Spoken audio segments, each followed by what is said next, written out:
From the Free Press, Motherhood Lasts Forever. Plus, welcome back to the Weekend Press. Today, Liel Leibowitz remembers when Pulitzer Prize winners were deserving. Charles Koch reflects on the things he did wrong. Suzy Weiss asks, would you travel to Korea for a new face? 2 drinks with America's reigning queen of crime writing, Patricia Cornwell. And much more. But first, a Mother's Day weekend special. These days, so much of the discourse about when, whether, and how a young woman should have kids is focused on the first few years of their children's lives. We're obsessed with babies, how cute they are, how much work they are, how they completely reshape a mother's life. But Larissa Phillips wants to remind both sides of the mommy wars as well as prospective parents. The baby phase doesn't last long. Before she became a mother, she writes, she was also obsessed with how the early years might consume her, but when she was 6 months pregnant with her first child, an older colleague told her about going to lunch with her adult son, and Larissa had a sudden realization. This baby right here that was not yet born, he, too, would grow up and become an adult. And then what? Would we go out for lunch? Would he turn out just like me, someone who loved reading?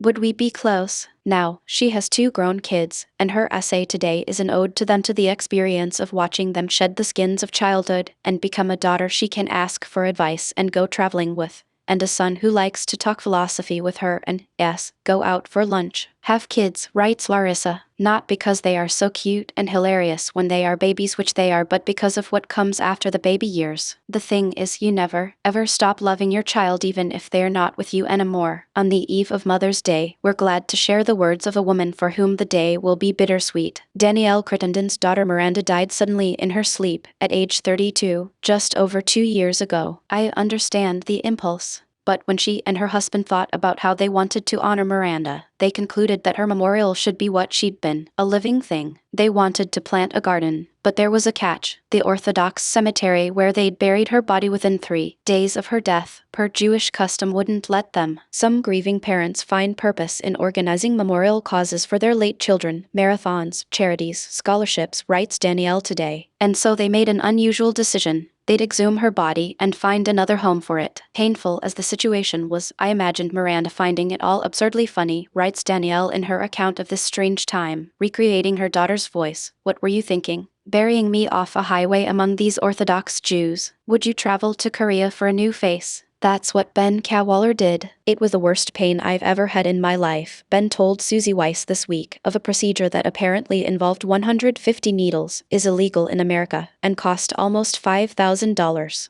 It felt like my skin was being slowly peeled off. So, was it worth it? Ben tells all in the latest episode of Second Thought. He, Suzy, and her co-host Dan Audut also chatted about how gay became queer, the highs and lows of the Met Gala, the end of Spirit Airlines, and why nobody knows how to behave in public anymore. Listen to the episode wherever you get your podcasts, or watch the YouTube vid below. And if you want to keep up to date with everything Suzy does, don't miss her newsletter. A new batch of ads from single free pressers is live on our site. Click here to meet a recovering attorney living between Pittsburgh and South Carolina, a bachelorette in New Jersey getting a PhD in political extremism and authoritarianism, or an AI policy advisor who's lived in Estonia and likes making jewelry. Your special someone could be just one email away. If you'd like to take a chance at free press love, write a paragraph that defines you, your age, where you live, and what you're looking for, and send it over to cupid@bfb.com. Earlier this week,